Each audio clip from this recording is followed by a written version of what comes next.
Alors, le premier cas, donc, ça a trait donc, à quelles informations médicales peuvent être transmises à chaque membre du couple. Alors, un couple se présente dans un cabinet de gynécologie pour faire une insémination avec leurs gamètes.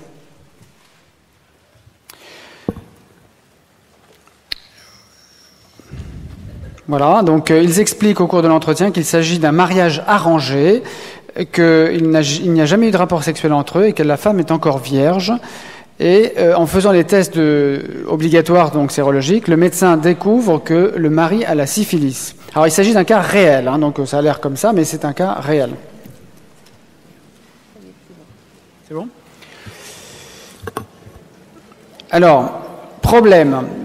Comment recueillir les informations concernant les antécédents médicaux et familiaux de ces deux patients? Par quels moyens le médecin peut-il transmettre les résultats des examens médicaux effectués à l'un des membres du couple? Et peut-il divulguer aux partenaires les causes de l'infertilité ou de l'hypofertilité de l'autre membre? Ça pose le problème du secret d'un membre du couple vis-à-vis de l'autre. Alors la première question que je pose, c'est est-ce que dans votre pratique quotidienne, est-ce que quand vous faites des dossiers d'AMP, vous faites un dossier pour le monsieur et un dossier pour la madame séparés? Est-ce que si par exemple, ultérieurement, on vous demandait des renseignements, le couple se sépare et madame vous demande des renseignements sur monsieur, est-ce que vous pourriez séparer les renseignements de madame et de monsieur dans vos dossiers? Et est-ce que c'est dans votre pratique quotidienne? Oui, ou est-ce que c'est sur le même dossier? La bonne pratique, c'est que ce soit sur le même dossier, et quand on a fait les certifications ISO 9001, si on n'a pas un dossier commun. Voilà. Alors voilà, donc il y a les bonnes pratiques, c'est le dossier commun, et je passe tout de suite la parole. Ça n'empêche pas, voilà. Ça n'empêche pas que le dossier soit physiquement commun, mais physiquement séparé aussi. C'est-à-dire que les deux pochettes, l'une concernant le monsieur et l'autre concernant la femme, peuvent être réunies au même endroit, mais il est quand même fortement conseillé de séparer dès le départ les informations qui concernent l'un ou l'autre membre du couple. Et vous qui êtes sur le terrain, moi j'y suis aussi très souvent, il est pas rare de voir des couples que vous suivez se séparer après des longs périples en AMP, et cela facilite énormément la tâche. Il n'y a pas de secret partagé entre les membres du couple. Donc, on parlait à une époque aussi du rendu des résultats de spermogramme. Par exemple, le rendu des résultats biologiques ne peut être rendu qu'à la personne strictement concernée, qu'elle soit mariée, des concubins, des pacsés, ce que vous voulez. L'autre membre du couple n'a pas à avoir accès à ces données strictement personnelles. Bon. Donc ça c'était donc le premier cas en fait. Hein. Donc on va pouvoir passer au deuxième cas. Joël, tu veux que j'embraye sur le deuxième cas ou... Il y avait d'autres questions non dans celui-ci sur les publications des résultats où vous voulez intervenir? Alors il y avait la question de savoir si les deux membres du couple doivent être présents le jour de la consultation ou s'il faut les voir séparément. Alors dans l'idéal, il faudrait systématiquement, avant de débuter l'entretien, demander si les deux membres du couple sont d'accord pour être reçus en entretien en même temps. La pratique, dans certains centres, ils ont en fait des entretiens séparés, et on a appris du coup, en fait, on avait beaucoup plus d'informations qui étaient données quand on recevait les membres du couple séparément que lorsqu'ils sont reçus ensemble. Notamment quand on recherche les antécédents familiaux et médicaux. Vous pouvez avoir une femme qui a subi une interruption volontaire de grossesse, qui n'en a jamais parlé à son mari. Ça peut être un élément important pour initier votre procédure d'AMP. Et si vous la recevez seule avant, elle aura peut-être plus de facilité sous le parapluie du secret professionnel à vous confier cette information. En théorie, je trouve tout cela très très joli, mais ça voudrait dire une consultation madame, une consultation monsieur, et puis quand même, parce que la stérilité c'est une affaire de couple, et une consultation commune, puis la deuxième consultation quand le couple aura réfléchi à un mois. Je veux bien, mais je suis pas sûre qu'on puisse complexe, suivre hein, ni nous ni la Sécu. Je pense que jusqu'à présent, on a vécu donc une période assez facile, nous les médecins de l'AMP, mais que ça va se compliquer, et ça se complique d'autant plus qu'on a de plus en plus de couples recomposés. Ça sera aussi l'objet de l'une de nos dossiers. Il y a aussi le problème de l'informatique. Vous avez, beaucoup ont des dossiers informatisés, et de plus en plus, puisque maintenant on transmet les données, etc. Donc, est-ce que dans l'informatique, il est bien prévu de pouvoir masquer, si on nous demande des données, si monsieur ou madame nous demande des données ultérieurement, de pouvoir masquer les données de l'un ou de l'autre par rapport à... Alors, ce sont des impératifs vraiment des impératifs réglementaires qui doivent être annexés au cahier des charges. Lorsque vous avez des appels d'offres pour des fournisseurs d'accès pour les dossiers médicaux informatisés, il faut absolument, parce qu'en fait c'est l'équipe qui va demander, ou le service qui va demander à ce que figure tel ou tel outil et que ce soit présenté de telle ou telle façon. Donc jusqu'à maintenant, peu de spécialistes connaissaient cette obligation de ne pas pouvoir transmettre les informations qui concernent notre couple, et en même temps c'est aussi une spécificité de la médecine de la médecine d'assistance médicale à la procréation, puisque voilà, par définition c'est une médecine de couple. Donc à ce stade-là, est-ce que vous avez des réactions, des questions à poser? Est-ce que sur la pratique, alors là c'est vraiment de la pratique quotidienne. Oui, Aviva Deveau. Ou si c'est pas des questions, des réactions pour que le sympo soit vivant. Des réactions, oui, il faut que ça soit vivant. Hein, c'est interactif. On est entre nous. Il y a des problèmes juridiques qui se posent qu'on n'imaginait pas jusqu'à présent et qu'on est en train de vous soulever. Alors ça, je dirais que c'est un cas tout à fait banal que l'on voit très souvent. Le problème, c'est qu'il y a des données qui sont forcément mixtes, comme les résultats de la tentative de fécondation in vitro. Moi, je veux bien qu'on enlève les données des spermatiques sur le compte-rendu de FIV, mais je vois pas, même si le couple se sépare, ce qu'on faisait, nous, par expérience, c'est que quand un couple se séparait, on recréait un dossier complètement nouveau, où on intégrait à ce moment-là que la partie qui correspondait à celui qui recréait un autre couple. Et c'était complètement deux dossiers totalement différents et totalement... on ne pouvait pas les recouper. Il fallait que volontairement, on irait, par exemple, si c'était madame qui refaisait un couple, on prenait les données de madame, que l'on photocopiait et qu'on mettait dans le nouveau dossier, mais il n'y avait pas de trace de l'ancien conjoint. Quelque part, vous faisiez le tri entre les informations, et dans ces cas-là, ça peut correspondre aux obligations que je viens d'énoncer, effectivement. Alors de fait, vous le faisiez en pratique, c'est-à-dire que ce qu'on donne comme outil pragmatique, c'est que dès le départ, de faire deux dossiers séparés, mais il suffit, tout est au... Il y a beaucoup trop de domaines communs. Il y a tous les comptes rendus de FIV, tous les comptes rendus d'insémination. Mais il y a des centres qui arrivent à le faire. Ils peuvent pas. C'est pas réaliste. Nous, moi, je réagis aussi comme ça. Ce cas m'avait... J'étais pas d'accord avec ses réponses. Voilà, c'est un dossier commun. Voilà, mais le jour où on vous demande le dossier, le couple s'est séparé, comment vous faites pour séparer les données? Voilà. Alors, soit vous avez un dossier commun, et vous avez séparé en deux. À droite, c'est madame, et à gauche, c'est monsieur, et puis vous masquez les données. Ça, moi, c'est comme ça que je fais. Soit c'est de l'informatique, et là, il faut avoir des cases qu'on peut supprimer. Charles? Non, moi, je pense que dans les cas de séparation, parce que comme tout le monde, j'en ai eu, on peut restituer à la personne ce qui lui concerne, plus les parties communes qui doivent être restituées à condition de s'être organisé à l'avance pour ça. Oui, mais de toute façon, il y a les spermogrammes. Mais voilà, les parties, par rapport aux données qui concernent les deux membres du couple, je vous conseille fortement de demander vraiment l'avis de l'autre personne, parce que de manière très pragmatique, et je vous assure que ça arrive beaucoup plus souvent que ça, certaines personnes, dans des procédures de séparation, vont utiliser le dossier médical qui va être demandé par des avocats peu scrupuleux et se servir de ces données-là pour justifier une procédure de divorce, notamment. Donc, en fait, il faut faire vraiment très, très attention, parce que si vous avez communiqué des informations qui concernent monsieur à madame, par l'intermédiaire d'une procédure de divorce, si ces documents sont produits, on peut venir vous inquiéter parce que vous avez violé le secret professionnel. On vous propose, alors, c'est passionnant. Il y a encore une réflexion. Sylvie? Moi, j'entends bien ce que vous dites, mais finalement, concrètement, parmi tous les professionnels qui sont dans cette salle, combien d'entre nous avons-nous eu une plainte, un problème lors d'une séparation? Il y a pas mal de séparations. Est-ce que ça correspond vraiment à une inquiétude? Est-ce que je peux prendre la parole? Est-ce que j'ai été sollicitée par un avocat qui m'a téléphoné directement pour me demander d'établir un certificat faisant la preuve du fait que la patiente avait été suivie pour infertilité masculine. Or ça, infertilité masculine, dans la mesure où elle a des inséminations intraconjugales, dans la mesure où elle dit à la secrétaire « je suis suivie pour insémination », pour excusez-moi, je termine ma phrase. Pour infertilité masculine, il est évident que cette femme est en possession du diagnostic. Et ce qu'elle a dit à son avocat est quelque chose dont elle avait connaissance et qui lui a été fourni comme une information.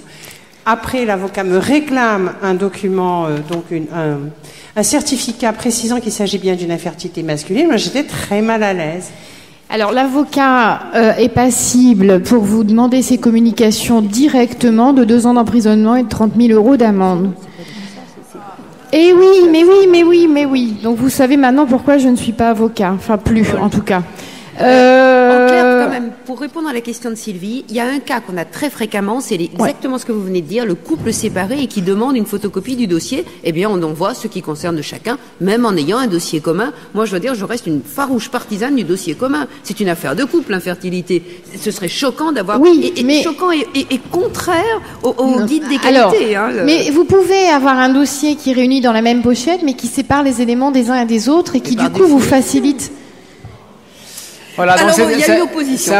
C'est un problème qui va se poser et qui va se poser de plus en plus. Excusez-moi, mais quand on me réclame un dossier, le dossier de quelqu'un qui s'en va en province, on me donne une raison. Je m'en vais en province, est-ce que je peux avoir mon dossier?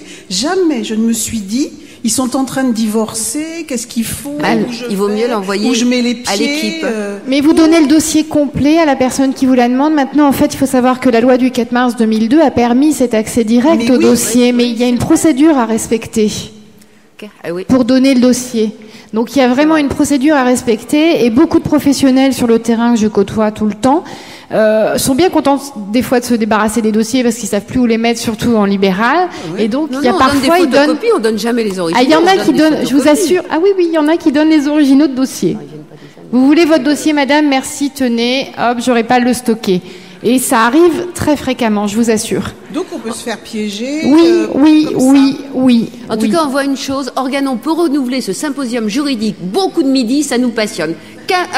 Dernière question, puis on passe au cas numéro 2, même sur les voix pas tous. Je crois qu'il y a une façon très simple de se débarrasser de ce problème, c'est de fournir le dossier au fur et à mesure des examens aux patients intéressés. Le monsieur, on lui donne son dossier, la dame, on lui donne son dossier. S'ils veulent le mélanger, ils le mélangent. S'ils veulent le séparer, ils le séparent. Non, c'est pas si simple. Moi, je leur donne toujours les éléments. Par exemple, la préparation de sperme, je vais leur donner, je leur fais une photocopie immédiate, ils l'ont dans leur dossier. Oui, mais ça je leur demande toujours de garder, de toute façon, elles gardent leurs hystérographies. Le monsieur a le double de son spermogramme, et je crois qu'il n'y a pas besoin d'avoir à fournir un dossier. Alors, sauf s'ils le perdent. Voilà, c'est ça. C'est qu'ils ont des fois des choses pas complètes. Alors, la réponse, c'est quoi? Est-ce que les doubles des examens, ça suffit? Non, ça ne dédouane pas du tout. Ça ne dédouane pas. À partir du moment où, même 8 ans plus tard, la personne peut revenir vous voir en disant « je veux une copie de mon dossier médical ». Vous avez dit le bon mot, vous avez dit la loi Kouchner. Il y a une procédure. Si monsieur et madame donnent leur photocopie de carte d'identité et écrivent effectivement... Voilà, ils peuvent avoir leur dossier commun, monsieur et madame. Mais si que madame a le droit aussi, elle va faire un écrit, elle va écrire au professionnel, elle va donner sa photocopie de carte d'identité et vous avez la possibilité de lui envoyer une copie des éléments qui la concernent strictement, uniquement.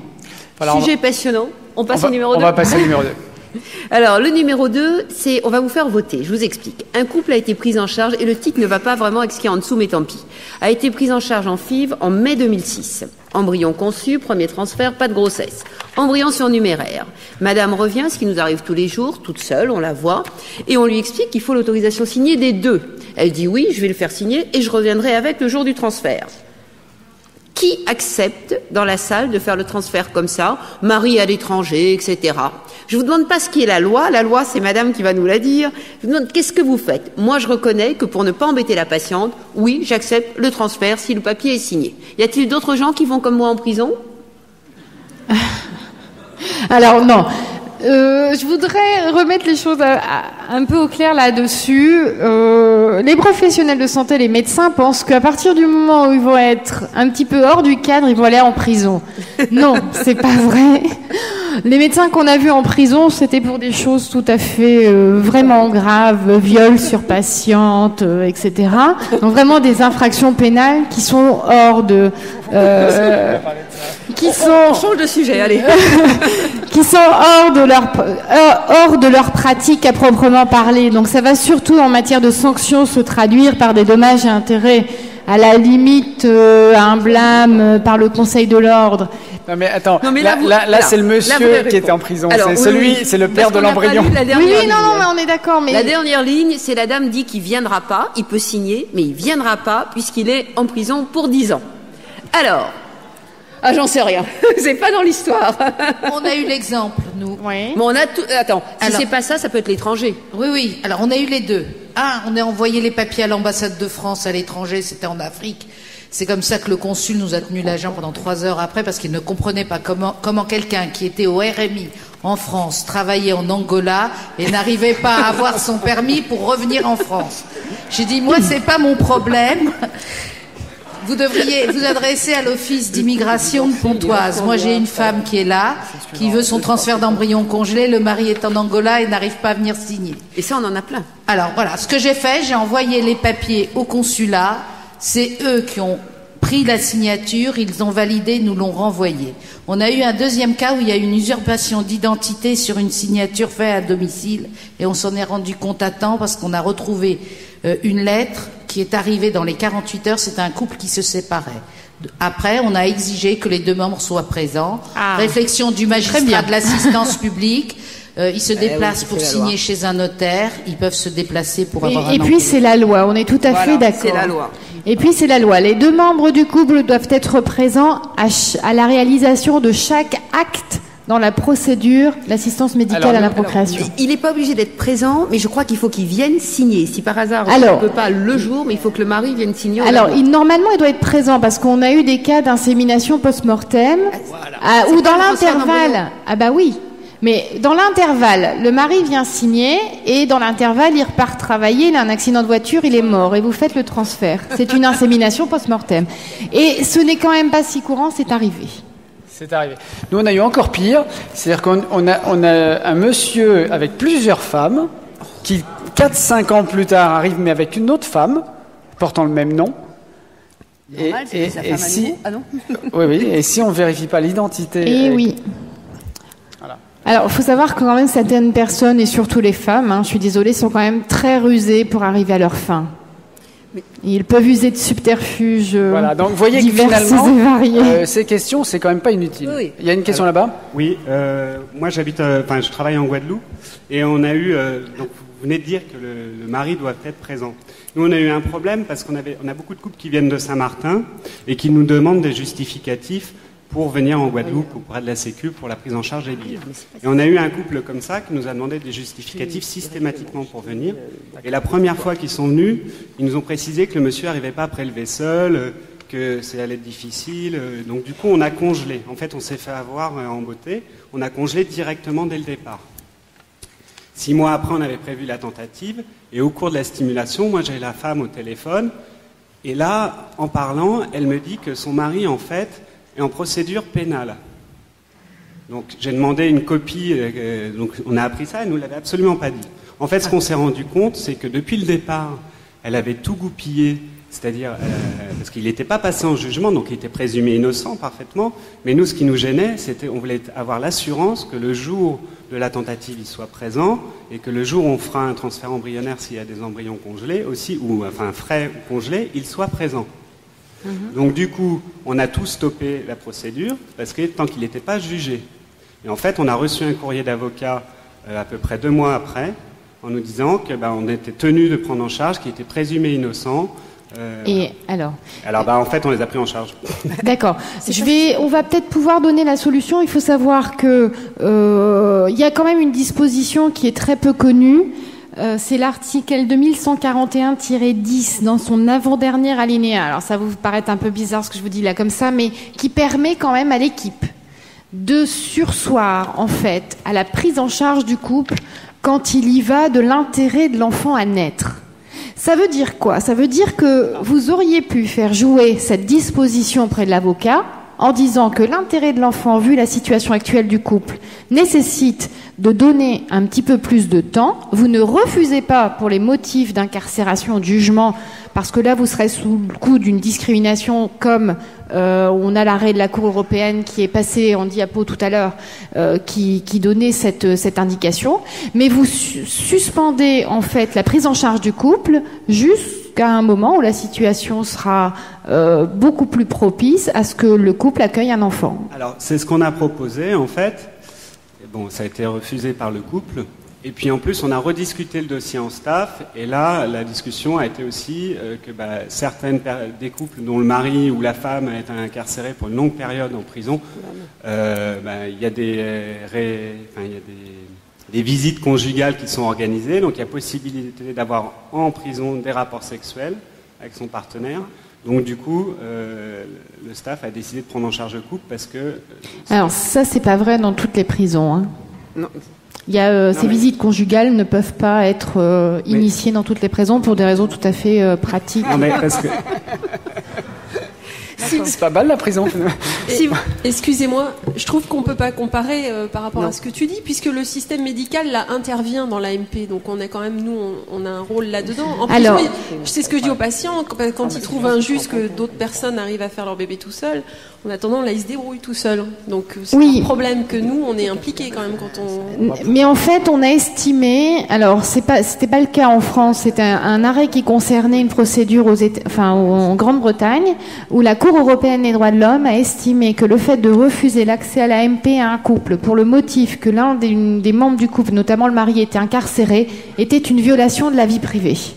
Et donc, vous ne pouvez pas refuser. Alors, moi, je suis en lien avec beaucoup de magistrats spécialisés en droit de la santé qui seront amenés à vous juger aussi par rapport à ces thématiques qui sont quand même très sévères.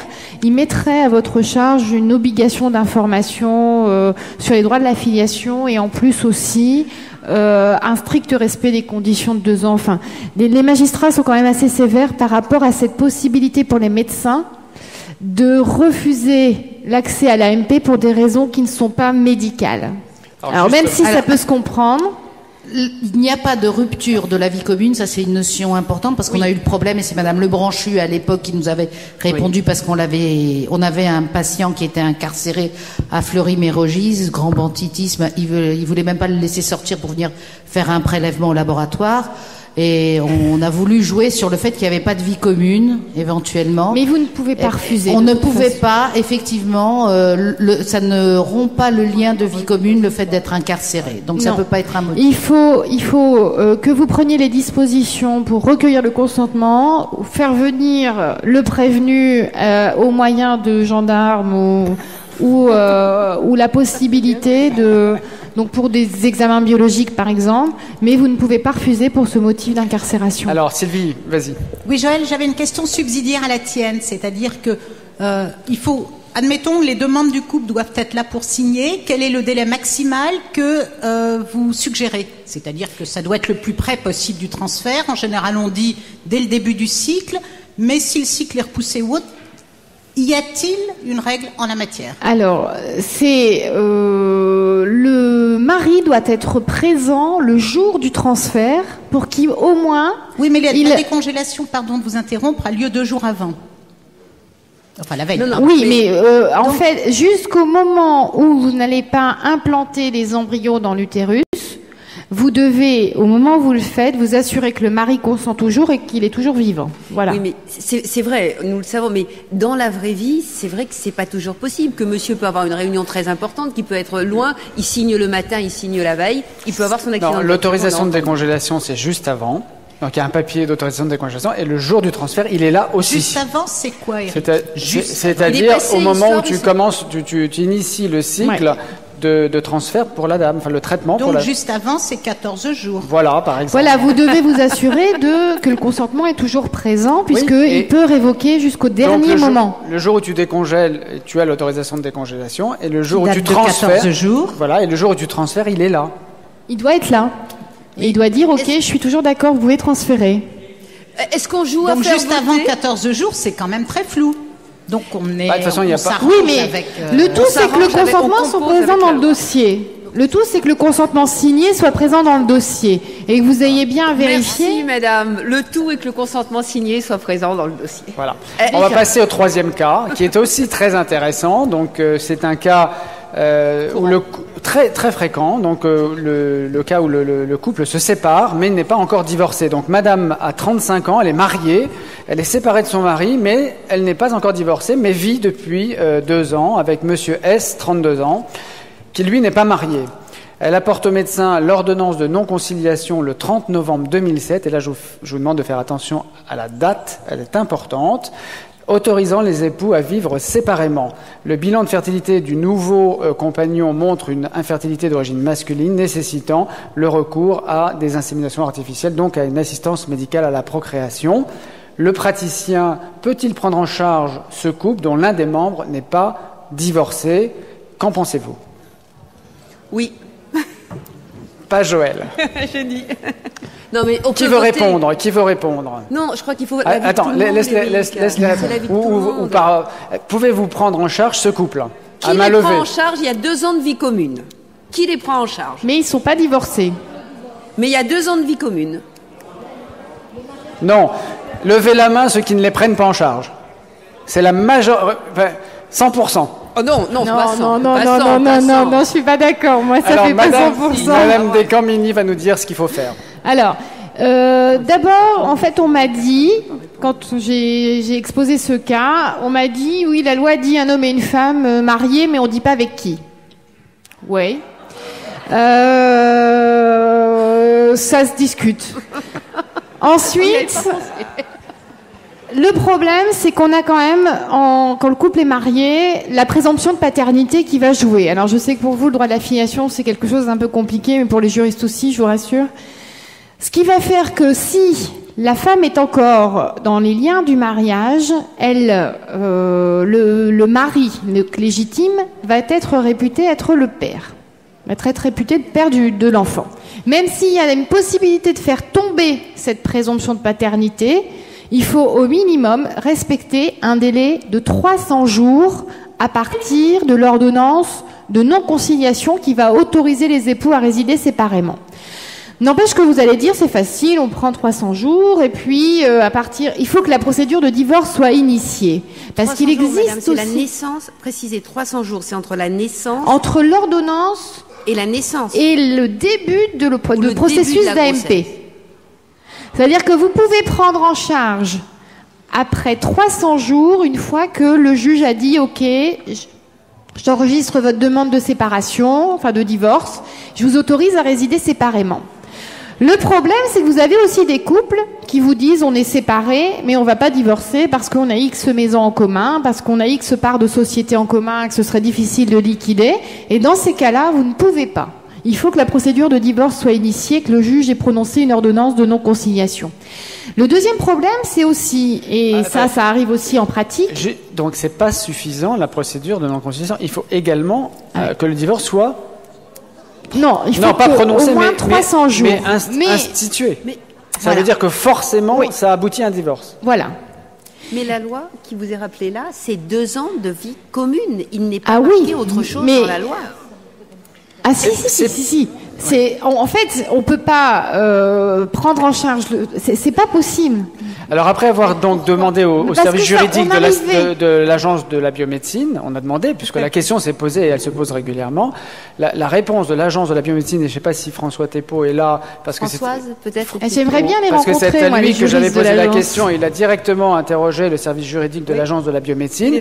La réponse c'était 2 ans de vie commune, ça suffit. Mais moi, c'est ce que j'aurais fait. Moi, j'ai posé la question au magistrat. Il est là, François. Tu peux nous J'ai posé la question au magistrat en question. Qui m'ont dit que non seulement ils mettraient à la charge des professionnels parce que ça va obligatoirement générer un conflit de filiation, donc l'enfant va se retrouver avec 2 pères, et que ce conflit de filiation ne peut se résoudre que devant la justice. Donc là, forcément, vous allez vous retrouver mêlé à une affaire devant la justice. Ça, c'est c'est inévitable. Et qu'à ce moment-là... Les décisions réglementaires, ce sont celles qui sont écrites dans les textes. On ne peut pas en inventer d'autres. C'est-à-dire 2 ans de vie commune, mais pas de divorce et pas d'ordonnance de non-conciliation. Mais s'il y a conflit de filiation, le praticien se retrouve avec un procès. Si on le sait. Mais vous savez forcément, puisque vous demandez les... Ah non, s'ils ont des preuves de vie commune, on ne sait pas. Ils ont des vraies preuves de vie commune. Il y a des tas de gens qui sont... Il y a des centres qui demandent des copies d'extraits d'actes de naissance. Non mais là je crois qu'il faut une réponse claire, parce que tous autant que nous sommes confrontés à ces problèmes-là, et si on n'a pas une réponse claire... il y a deux dans la... Il y a des couples qui viennent nous voir, qui donnent des preuves de vie commune de 2 ans, et la patiente a un nom marital, et dit je garde mon nom marital pour mon enfant, parce que familialement, etc. Mais je me demande combien d'équipes demandent des preuves de divorce. Donc quand on a l'information, nous on avait la notion à Strasbourg qu'il fallait établir un certificat de séparation de corps, et à partir de là on pouvait... Alors c'est un régime juridique différent, la séparation de corps. Donc on n'avait pas la notion qu'il fallait qu'ils entament absolument une procédure de divorce pour pouvoir faire l'AMP. La séparation de corps, c'est un régime juridique différent, parce qu'il faut savoir que... Expliquez la différence. Alors, la séparation de corps laisse subsister le lien du mariage et l'obligation de fidélité entre les époux. L'obligation de secours et d'assistance. Voilà. Donc en fait, c'est vraiment un régime différent. Mais il y a quand même des centres qui, avec des problèmes en fait de validité de carte d'identité qui ne sont pas fiables, vont aller beaucoup plus loin, parce qu'en fait on pourra aussi leur dire attendez, il y a beaucoup de monde qui se ressemble dans des familles où les physiques sont très ressemblants, demande un extrait d'acte de naissance, et sur lequel vous avez très facilement, en plus de la copie de la carte d'identité, vous avez très facilement, puisque tout est noté en marge de l'état civil, donc vous avez s'il est marié, s'il est divorcé. Si c'est pas noté, s'il est marié et qu'il n'est pas noté qu'il est divorcé, c'est qu'il n'est pas divorcé. Donc vous avez facilement ces notions-là.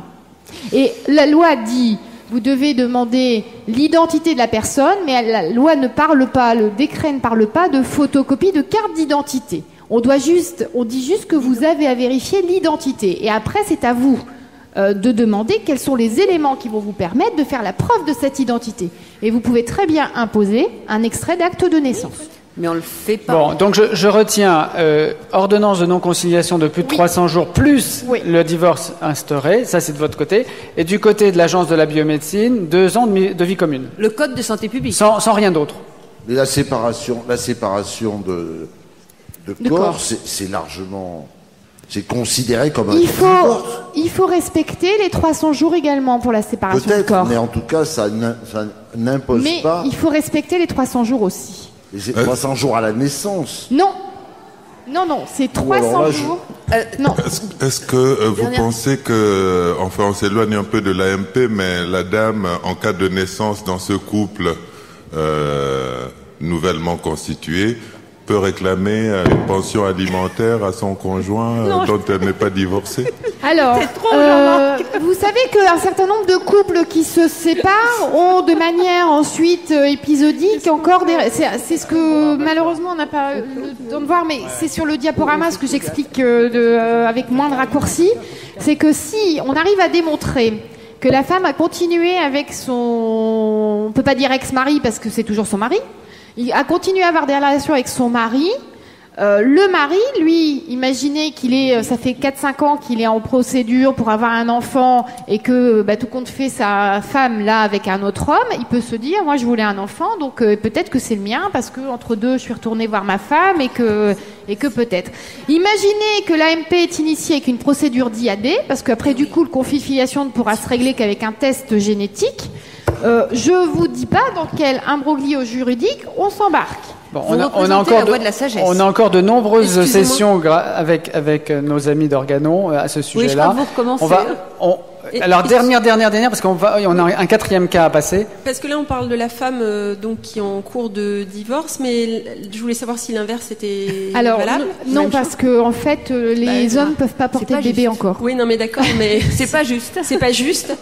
Et ensuite, finalement, quand même, pour revenir au sujet d'avant, qu'est-ce que la vie commune? Parce que si on a le droit de prendre des hommes qui sont en prison, je comprends pas ce que c'est que la vie commune. Alors, c'est sous le même toit. C'est assez, sous le même toit. Difficile. Oui, mais la femme est pas en prison, donc c'est pas le même toit. La vie commune, nous acceptons en général. Il faut qu'il y ait. Alors, vous avez sur le plan fiscal l'autorisation des époux à avoir 2 domiciles. Donc, on pourrait imaginer qu'on va prendre des présomptions de ce type et que ça pourrait correspondre à un éloignement. Si l'éloignement est justifié par des raisons professionnelles, par exemple, voilà. Pour des raisons professionnelles, on peut considérer que c'est la vie commune. Si maintenant c'est un couple marié qui a envie, qui habite chacun à 30 km l'un de l'autre parce que ça leur plaît bien de fonctionner comme ça, vous pouvez pas dire que c'est des raisons professionnelles qui imposent à ce couple de ne pas vivre sous le même toit. Donc, moi j'ai même eu un cas, je vais vous raconter quelque chose un couple qui avait initié une procédure de divorce, qui s'était séparé. Il y avait des embryons congelés. Et tout compte fait, la séparation, ils se sont dit, c'est peut-être bien quand même de pas se séparer. Ils retournent voir les médecins en disant, on est en train de divorcer, mais on s'est remis ensemble, mais on veut quand même divorcer et on veut que les embryons soient transférés. Et ça, c'est du vécu, ça. Qu'avez-vous répondu, madame ? J'ai dit qu'il fallait absolument soit qu'ils abandonnent vraiment la procédure de divorce, soit, si je crois qu'elle était vraiment très entamée, qu'ils se remarient. Oui, ça va dans le sens de la loi qui va vers la protection de l'enfant, en fait. Et les 2 ans de vie commune, c'est ça aussi. C'est la protection de l'enfant. Oui. Alors le dernier cas, on va peut-être vous demander seulement votre avis. C'est très simple, c'est un cas aussi tout à fait typique. La dame a eu 3 fausses couches avec son premier conjoint, 2 GU avec le deuxième, et elle veut un enfant avec le 3e. Elle vient voir un gynéco qui, vu l'antécédent, fait un bilan de thrombophilie. C'est cette femme qui n'a aucun antécédent thromboembolique, mais qui a 3 fausses couches. Et on découvre une mutation du facteur 2. Dans ces conditions, le gynéco prudent va demander à un médecin interniste un avis ou à un hémato, il aurait pu le dire avant de faire une stimulation, est-ce que je peux sans risque? Le médecin répond oui sous anticoagulant, le gynéco fait la FIV, la grossesse commence et évidemment survient l'embolie pulmonaire. Et alors que la dame était sportive et qu'elle aura du mal à continuer de la même façon. Quelles sont les responsabilités? De qui? Alors là, c'est la thématique de la responsabilité partagée. Il faut savoir que ce n'est pas parce que vous avez eu l'aval d'un spécialiste que votre responsabilité en tant que gynéco et quand vous allez initier l'AMP que vous aurez dégagé complètement toute votre responsabilité. Donc comment fonctionne la responsabilité? On peut passer Pardon. Hop. Donc d'abord en matière d'information du patient, chaque médecin qui va collaborer à la prise en charge du patient va avoir une obligation d'information à sa charge, à concurrence de sa spécialité et de ses compétences. Par ailleurs, il faut savoir que pour initier la responsabilité médicale, il faut 3 critères, il faut 3 facteurs, une faute, un préjudice et un lien de causalité entre la faute et le préjudice.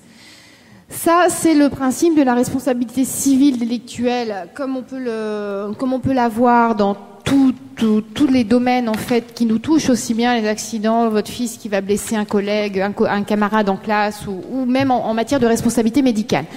En matière de responsabilité médicale aussi, il y a des cas où il y a une responsabilité sans faute, c'est-à-dire que quoi qu'il se passe, une fois que le résultat n'est pas obtenu, on a une responsabilité qui est engagée. C'est le cas pour les actes de biologie, pour l'utilisation d'un matériel et pour les infections nosocomiales, où là, même s'il y a la faute à personne, il y a une responsabilité automatique.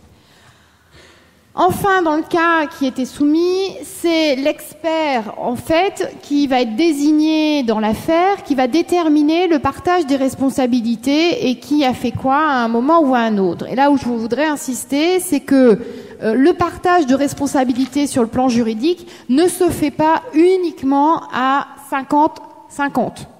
Ça peut être très variable. Donc le gynéco qui a initié l'AMP peut être responsable à hauteur de 10 ou 20% parce qu'il n'aura pas informé comme il faut et qu'il n'aura peut-être pas donné toutes les informations non plus à l'interniste qui aura donné son avis. Donc ça, c'est vraiment le panorama de la responsabilité partagée vu de manière très rapide. Donc vous n'êtes pas dédouané de votre responsabilité sous prétexte que l'expert vous a dit vous pouvez y aller. Donc c'est un peu plus compliqué que ça. Voilà. En particulier, il y a des problèmes de grossesse à risque avant d'initier l'AMP chez des patientes qui risquent effectivement gros à leur grossesse. Et si l'obstétricien qui va prendre en charge la grossesse vous dit allez-y, il n'y a pas de problème, vous pouvez y aller, moi je prends en charge la grossesse, c'est pas pour autant que vous êtes dédouané. Et demander quand même un écrit de la part que le professionnel qui vous demandait son avis, c'est pas par méfiance ou quoi que ce soit, mais qui vous formalise dans un écrit, dans une lettre, en disant oui, effectivement, j'ai vu Madame Untel, les risques ont été discutés, pesés, etc. La grossesse peut être initiée. C'est important. Si le professionnel à qui vous demandez son avis ne veut pas se mouiller, faites attention. Qui veut réagir sur ça ? Une question là-bas, oui. Est-ce qu'on peut lui passer le micro ?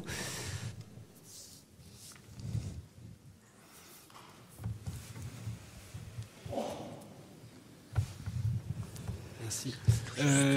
Quand la décision de prise en charge, du couple, de la patiente, par exemple, a été prise en staff, donc avec différents médecins, oui. Les gynécos, les biologistes.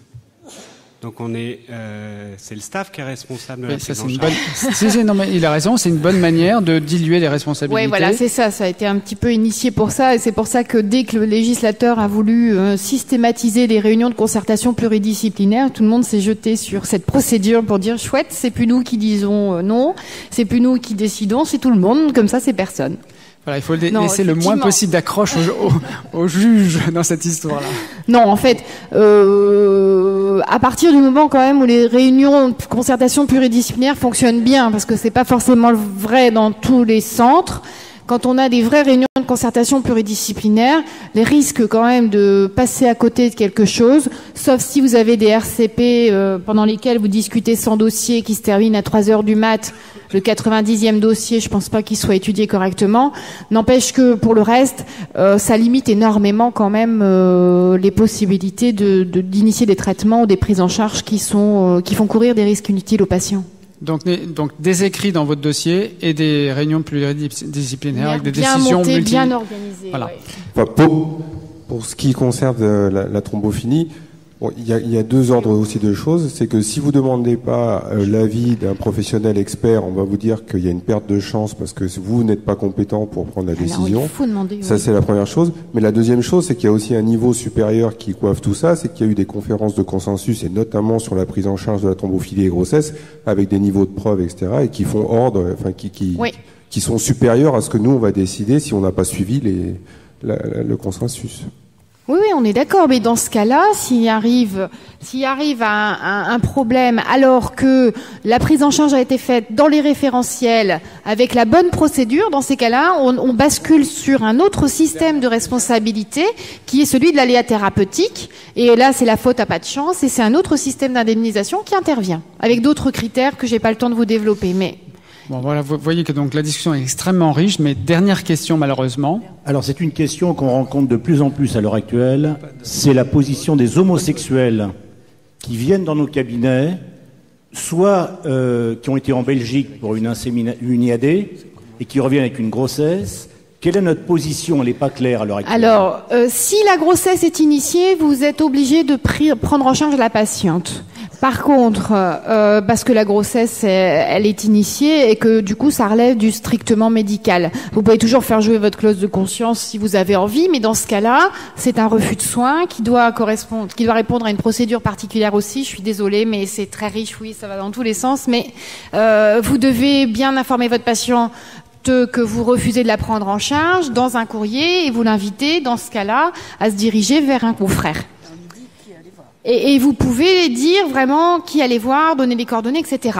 Par contre, il y a une autre problématique sous cette question qui est celle de la prise en charge des couples homosexuels qui ont initié des traitements à l'étranger et pour lesquels on vous demande de faire des renouvellements d'ordonnance. Là, c'est strictement interdit parce que du coup, vous êtes passible de complicité d'exercice illégal de l'AMP et c'est 5 ans d'emprisonnement et 75 000 € d'amende. Donc, il y a bien de la prison pour les médecins.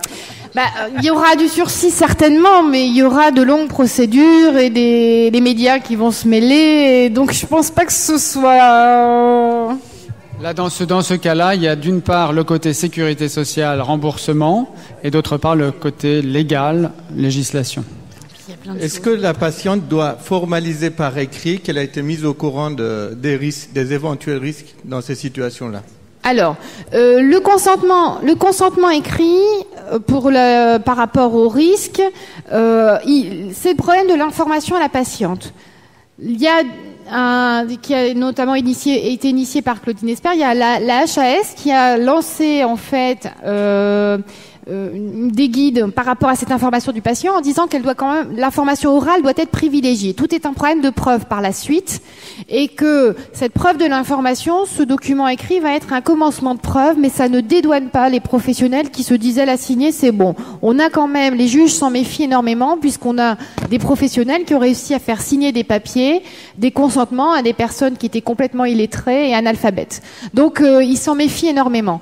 Il faut en fait que vous repreniez dans vos courriers la teneur de l'information, les mots que vous avez employés, quel est le contenu véritable de cette information, et que vous notez tout ça dans le dossier médical, parce que vraiment la pierre angulaire de cette preuve de l'information qui est donnée à la patiente réside dans la bonne tenue du dossier médical.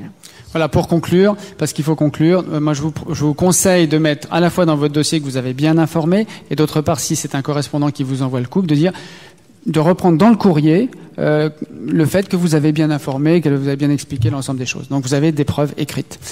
Je crois que si vous êtes tous d'accord, et on va conclure, mais ça tombe vachement bien, puisqu'en fait, on va conclure par les questions-réponses à l'agence de biomédecine, et très très exactement à l'heure. Catherine, je crois que tu es au fond de la salle, tu peux nous féliciter, et Organon, merci infiniment, recommencer. On a tous envie de continuer ce genre de discussion. Merci.